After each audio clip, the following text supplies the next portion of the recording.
Assalamualaikum warahmatullahi wabarakatuh. Halo semua, perkenalkan nama saya Jessica Pramudia Pasha Al-Khalifi dengan NIM 257211030. Pada kesempatan kali ini, saya akan menjelaskan salah satu materi ilmu filsafat yang berjudul aksiologi. Yang pertama, saya akan membahas makna dan hakikat aksiologi. Aksiologi sendiri berasal dari bahasa Yunani. Aksios berarti nilai, dan logos artinya ilmu atau kajian. Jadi, aksiologi sendiri berarti ilmu yang membahas tentang nilai dan kegunaan ilmu pengetahuan. Dalam filsafat ilmu, aksiologi berfokus pada bagaimana ilmu digunakan dan untuk apa tujuannya. Aksiologi menanyakan untuk apa ilmu digunakan atau tujuan dari ilmu tersebut.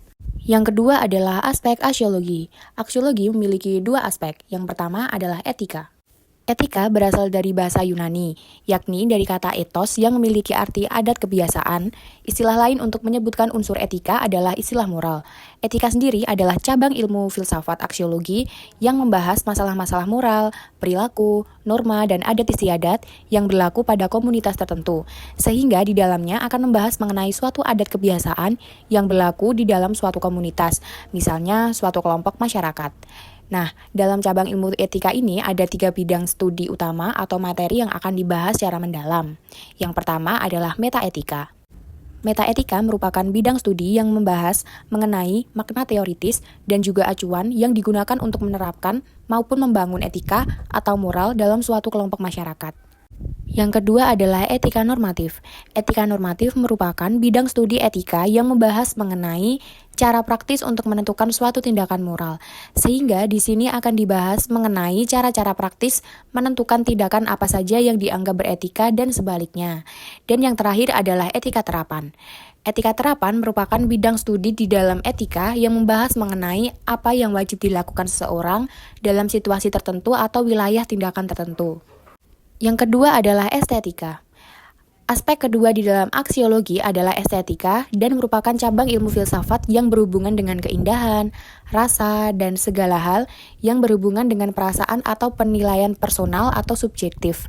Dalam estetika, penentuan nilai suatu hal melibatkan rasa atau perasaan sehingga dipengaruhi oleh banyak faktor. Misalnya dipengaruhi oleh suasana hati. Saat suasana hati buruk, maka segala hal dinilai buruk juga. Begitupun sebaliknya.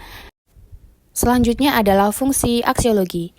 Nah, fungsi aksiologi sendiri dibedakan menjadi 2. Pertama, kegunaan teoritis, dan kedua adalah kegunaan praktis. Fungsi atau kegunaan yang pertama adalah secara teoritis, sehingga aksiologi memiliki fungsi yang sifatnya berupa teori, berhubungan dengan segala materi pembelajaran di dunia pendidikan. Semua ilmu pengetahuan biasanya dirangkum dalam bentuk tulisan, yakni bisa dalam bentuk buku, ensiklopedia, dan lain sebagainya. Ilmu pengetahuan dalam dunia pendidikan adalah unsur utamanya, digunakan untuk membangun sumber daya manusia yang memiliki etika dan memiliki estetika dalam menilai sesuatu hal, sekaligus bisa mendapatkan lebih banyak ilmu pengetahuan yang bermanfaat bagi kehidupan mereka. Nah, ilmu secara teori atau nilai-nilai kehidupan secara teori akan memberikan pemahaman mendasar, bisa mengetahui suatu nilai secara mendalam dan mencoba memahaminya dulu dengan akal dan logika.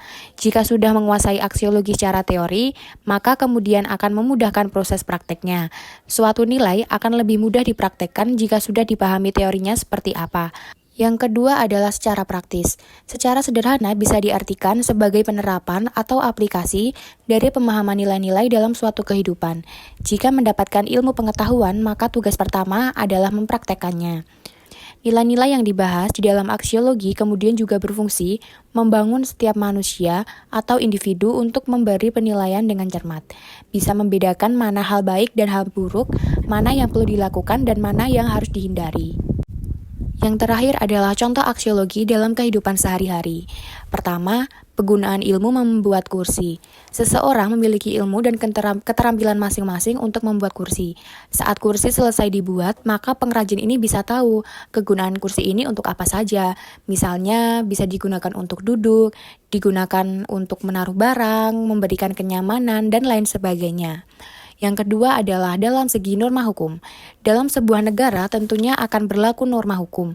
Sifatnya tertulis dan dilengkapi dengan undang-undang yang terdiri dari banyak pasal sebagai landasannya. Lewat norma hukum inilah masyarakat bisa tahu tindakan apa saja yang salah dan melanggar hukum atau tidak, sekaligus tahu nilai-nilai keadilan.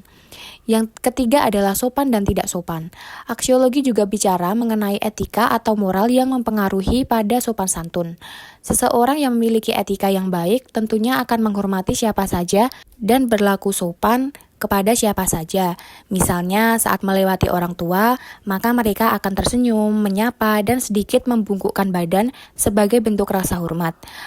Pada materi kali ini dapat disimpulkan bahwa aksiologi menjadi pembahasan penting yang harus diketahui dan dikuasai oleh banyak manusia agar bisa mengetahui hakikat dari ilmu dan kegunaannya. Lewat pemahaman inilah, maka setiap ilmu yang dimiliki kemudian akan lebih mudah untuk dimanfaatkan dalam keseharian. Sekian pembahasan dari saya, kurang lebihnya saya mohon maaf. Wassalamualaikum warahmatullahi wabarakatuh.